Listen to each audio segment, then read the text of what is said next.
Have you ever had one of those days? It's actually been since 3:30, and what is it now? 6:30, 3 hours. I've been trying to figure out how to do a Facebook Live and invite a guest because I did it before. I've been a guest and I've invited Nancy. Nancy with We Mentor Mondays with Nancy. Nancy Myers, who is my partner in Truth Telling Wins and Truth Tellers Win on Twitter. We have a plan. We started this movement page together, and we had a plan that we were going to be on Facebook Lives together on the first Wednesday of every month. So we've been talking for, promoting it and talking for days about what we were going to do. And then we get on and everything on Facebook is different. I can't be the only person who has noticed that. And I guess it's just one of those days. Usually you just say, invite a friend, and then you get this split screen and you're going in the horizontal position and you're on one side, they're on the other, you're talking to each other and you're both being published and heard at the same time. But it wasn't to be today. So I'm here by myself, and I'm glad that you are too, if anyone is, because right now I don't see anybody on. But I'm going to assume that if you build it, they will come. And if I talk, someone will listen. I don't know. It sounds logical to me. So, as this day was approaching and Nancy and I were talking about what we were going to talk about, I thought, wow, there's nothing in the news really about the Me Too movement. It hasn't really been making news lately. And then all of a sudden I wake up this morning and it was just one thing after another. So first thing this morning, I see this woman named Emily Chang, who wrote a book called Brotopia. And it's about the boys club, breaking up the boys club of Silicon Valley. And she's been working on it for 2 years. So they were congratulating her for such impeccable timing of having it come out now, when if it came out 2 years ago, it might have just, landed on deaf ears. Might have been one of those, oh yeah, it's so what. But now it may be that more people want to know what is going on in Silicon Valley. Like, for one thing, the pay equity is 5 times worse of what men get paid compared to what women get paid. The inequity, I should say, compared to the rest of the country. Now, why? When all of this tech stuff first started, there was no difference if you were a man or a woman. In fact, we know the movie Hidden Figures shows how much women, and those happen to be black women even, were responsible for getting was it just the first spaceship up at all, or was it Men on the Moon? I think it was just getting us up in space, just getting the rocket off the Earth and getting it up there. Like yesterday, woo! What a blast off that was yesterday for Elon Musk. We have a Tesla in space on its way to Mars and beyond. To the moon. How about to the sun? That was powerful. That was amazing. So, in the early days in the military, in the early days in NASA, programmers. Hey, I remember what programmers were called back then. Anybody remember? Because I had friends that used to get jobs like in high school, and it was called key punch operator. And who learned to punch keys? Men more do it like that because they may not have taken typing, because typing is something that women have to learn. because we're going to be secretaries when we grow up. Oh yeah, last week I said nurses and teachers. I forgot about secretaries, because that's what women do. That's what their hands are good for, right? They can punch the keys. And that's what programming is, a lot of. And it didn't used to matter if you were a woman or a man. But all of a sudden, psychologists started to make a profile of who would be the best to work in the tech industry. Anyone have a guess? How about socially awkward, shy, geeky guys? You know, those men, those white men that never get picked for the sports team, you know, that in dodgeball you hit them and they run, or so, you know. I'm being a little bit facetious, but that's most of the geeks out there in Silicon Valley. So what happens? Just like in so many industries, I like to say, a woman in every kitchen is a cook. But a cook in a restaurant is a man, and it's a chef. And it's making a lot more money. In fact, you know, if you're a housewife and you're cooking, you're just being a mom. But if you're a man, and you're a chef, and you're in a fine restaurant, you're making a lot of money. And we do have chefs behaving badly, too. So, you know, that industry is actually a really, really big industry of a lot of sexism. But meanwhile, let's get back to Silicon Valley. So what happens? These guys start to work in this industry and they find out that, wow, people want what we've got and it's worth a lot of money. And they get rich quick. They're still young guys. They're like, you know, like from their mother's basement, from their sofas, you know, from locked in their rooms, doing video games. They're now the presidents of companies, driving fast cars and, you know, having these beautiful houses. And they now have money, power, and control. And when you give those things to people who aren't necessarily ready and responsible for it, then they sometimes behave badly. And these boys are behaving very badly. Okay, let's see if I can find this quote. We already know about Uber, right? The CEO of Uber had to step down because he was, I forget, I'm not going to say because I can't remember exactly what he got caught doing, but it wasn't good.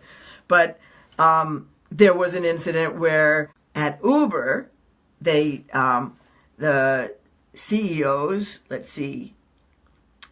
Oh, okay. No, that's a different one. The female Uber engineers, and how many of them would be women, were being invited by their bosses and managers to strip clubs and bondage clubs during work for lunch. So if your boss invites you, you go. And that's pretty awkward. Why are they bringing women to these clubs? Do women go to those clubs? Is that a place where women go for lunch? What's going to happen when the guys are there? Now they've got a woman employee with them. So we don't know what happens next, but it's very uncomfortable. So, okay. Here's an incident of a CEO, and I don't know what company it was in Silicon Valley, who gave all of his employees copies of the Kama Sutra, and then was heard saying, "Thank God we don't have an HR department." So there's, you know, I was watching this with a panel. And one of the older men said, but what about their parents? How were they brought up? Why would they display such bad behavior? And the author of the book, Emily Chang, didn't really know, except that She knows that what the psychologists say, that the profile is you have to hire these socially awkward guys, white guys, for these jobs, is just not true. They pigeonholed it as that these are the best people for this industry, and then it became true. And I would say it's out of balance. If you have that many men anywhere, I'm trying to remember the name of the movie, that was very funny, but it was also really bad about making money. It was scamming on the stock markets. It wasn't Wall Street. It was Wolf of Wall Street. Wolf of Wall Street. Woo! Debauchery. It was funny. I laughed. It was debauchery. It was awful. The things that were going on there. You put a lot of men and a lot of money together, and they're going to do things with it that if you didn't have enough money or power or control, you just wouldn't do. So it could be just, that show, What Would You Do If You Were in That Circumstance? And they show all these things like, some guy is trying to change his tire, nobody stops. But a beautiful woman is trying to change her tire, and, everybody stops. What would you do? And, lots of other things like that. So, kind of like when the cat's away, the mice will play. Well, these guys are without any cats to catch them, and no parents. They're at the point where their parents should be saying, okay, come home for dinner, and instead they can be buying yachts, So it's like putting too much money and power into the hands of someone who just is not ready for it. They can't handle it. And they can buy anything they want. We know already that sports stars get in trouble because they can afford all the drugs they want, have all the women they want. It doesn't seem to be a good combination. It must take, I don't know. I mean, you'd think anyone with ethics would be able to stop themselves, but ethics seem to go out the window. And it's almost like, how much can they get away with? That was another thing that I was noticing in some of the other stories I was seeing. Let's see, about Wynn. Where do I have that one? That Steve Wynn, who already has stepped down. So it was always like the day after something happens is the day that they go, I guess I don't deserve this position. I guess I better leave. Now, the day before, they still deserved it. But the day after, they get caught. So it all goes back to they're not sorry. They're just sorry they got caught. That almost is the answer to everything. People will get away. You give them an inch, they'll take a mile. They'll run with whatever line you give them. They will just go until someone reels them back. And then all of a sudden they change their tune, they're sorry, they're crying, they'll never do it again. But they would have if they didn't get caught. So what do we have with Steve Wynn? The Wall Street Journal broke the story in January. Dozens of people recount pattern of sexual misconduct by Las Vegas mogul Steve Wynn. And they described, this was in, the Journal, Wall Street Journal. So they described the CEO who would sexualize his workplace and pressure workers to perform sex acts. And the day after the article exposed it, he announced he was stepping down as finance chairman of the Republican National Committee. Now, it just so happens that in 2005, he had pressured a manicurist to have sex with him. Well, he had probably done it a long time before, but in 2005, he paid her $7.5 million for that.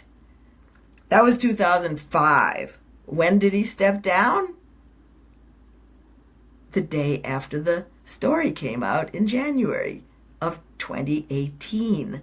That's 13 years of a gap of him doing something that he never would have done if the story hadn't come out. But it doesn't end there. Okay, so then it turns out, too, this is interesting. Here we go. Remember last week I said that in 1997, stories were coming out already about Harvey Weinstein, Rose McGowan, and about Larry Nassar with Rachel Denhollander. Okay, that was 1997 that those were reported, not coming out, reported. Nobody cared, nobody believed it, nobody did anything about it. 21 years later. Okay? So it turns out that the Las Vegas Review-Journal had a story that they withheld a 1998. So here we have 97, 98, same time period, with claims of sexual misconduct, and specifically that he pressured one of his employees, and I'll tell you that story in a second, to have sex with him. The day after that, he stepped down from Wynn, whatever, the hotels that he owns, Steve Wynn. He created Las Vegas. So one story comes out, he steps down from RNC. Another story comes out, he steps down as CEO of his own company. Okay, now let's talk about what that story was about. He pressured a worker, an employee at one of his hotels. I can't remember if she was a server, so maybe a waitress, to have sex with him because, and this is quote, he wanted to experience sex with a grandmother. That's the story that I think is the one that they withheld in 1998. I'm not sure if I'm getting it all straight, but $7,500,000 to a manicurist who I would think he raped. I mean, don't you think you don't pay $7.5 million to somebody? But now the stories he claims are preposterous, even though he's stepping down. The day after they come out. And as I'm preparing for this, what happens, and you've probably heard this already, or you're going to be hearing it on the national news, I guess that's happening right now, in the East Coast, Press Secretary Rob Porter has just turned in his resignation to the president. He's been the press, what was he? I don't have his, press secretary. Yeah, he's been the press secretary. And it's coming out that he has already got a restraining order on file, and that he has two wives, ex-wives, that are claiming physical and verbal abuse. And with a restraining order, that seems to give some validity to it, because it's not like the restraining order was just taken out today. They're ex-wives. I'm sure it was a long time ago. But most likely, and it's probably on the news right now, the story is just coming out. So he's stepping down the next day, I guess. It's always afterwards. So how do you get people to behave the way they should always have behaved to begin with?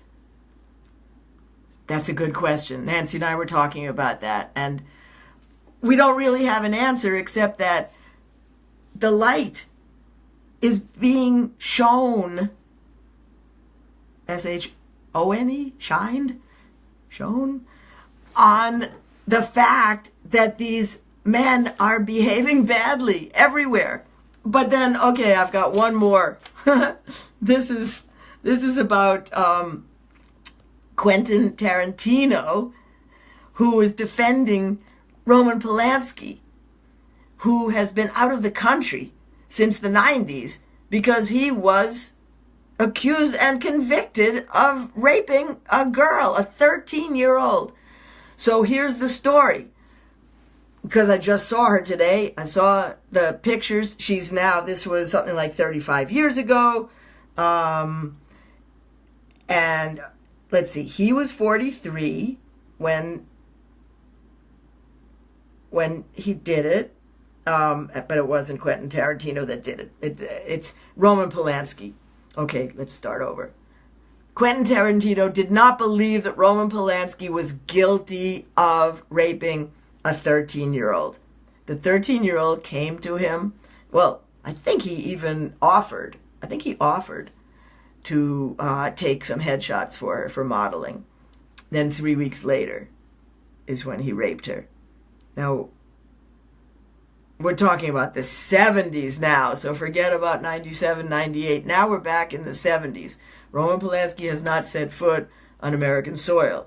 He's been living in France and Italy, and his buddy, a director like him, Quentin Tarantino, gets on to the radio with Howard Stern and says, "Oh, come on. You know what they're like, those 13-year-old party girls."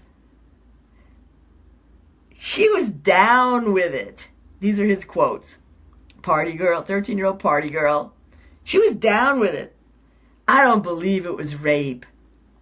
And this is over and over and over. Because what happened was the other day, someone got a tip. I think Quentin Tarantino said something else recently that someone didn't like. And somebody gave a tip to go back to his Howard Stern interview of about 5 years ago. So we know 5 years ago, things were different. But even Howard Stern and his co-host, Robin, they were going, 13? Howard Stern himself. He's going, come on, any man knows if there were the 13-year-old that it's wrong. And Quentin Tarantino's going, no, those party girls, they know what they're doing.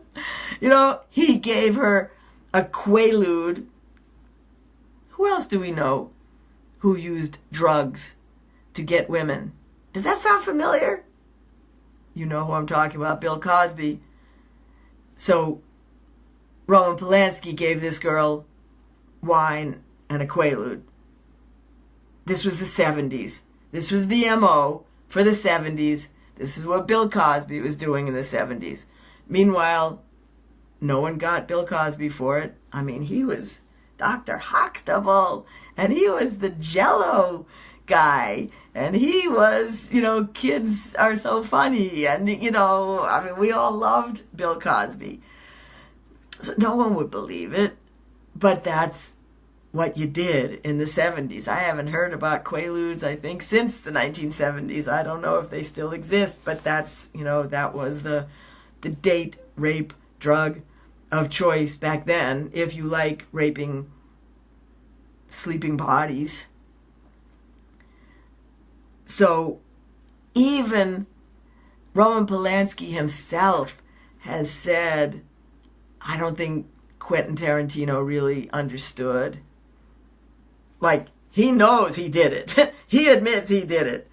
And he says, well, he just probably, didn't get it. And meanwhile, and when I say this, I don't want to make anybody feel judged, because that's not, I have no judgment about people, especially women, who put on weight. There are men who have judgment about women who put on weight, and that's one reason women put on weight, to try not to have men's attention, because they think it's going to keep men's attention away from them if they're heavier. And it may be true with some men, but I did see her now, and she was with her dog, and she was large, and she says she's used to that since the 70s. Can you imagine? Since the 70s, she has been called all these things. Quentin Tarantino wasn't the only one. She said, I'm used to it. But she says now, since the Me Too movement, how nice it is that all of a sudden people are sympathizing with her and calling him, Roman Polanski, a monster. And I think I'm just going to end it on that word, because that brings us right back to the same word that people have called Harvey Weinstein and Larry Nassar. And now we have another rapist, Roman Polanski, and it's monstrous, and it's what it is like to a woman's soul. A monster comes and steals your life. So, truth-telling wins. Women are taking back their lives. Women deserve to be paid the same as men. Oh, one more thing I have to share. This is another wonderful, wonderful thing that has happened that is changing. So Nancy was asking, what can we do? Well, here's some good news. There is a change in Congress. The House passes a package to combat Capitol Hill harassment, Politico says. And so now lawmakers will have to pay for their own harassment settlements out of their own money. Can you believe that? $160,000 has already been paid by the taxpayers. It mandates broader public reporting of past payments, so we may find out which senators and congresspeople have been paying someone off with our money. So I think we should know, right? Isn't that only fair? We paid for it. I think we should know. And it's going to create an Office of Employee Advocacy to represent victims of alleged misconduct. So times, they are a-changing. Thank you. I'll see you again next Wednesday. Maybe we'll figure out how to get Nancy on with me, if Facebook will tell us what they're doing here. And I'm glad to have anybody watch later, because I don't think anybody's watching right now. But I'm going to talk anyway, and hopefully there's someone out there who appreciates it. Bye.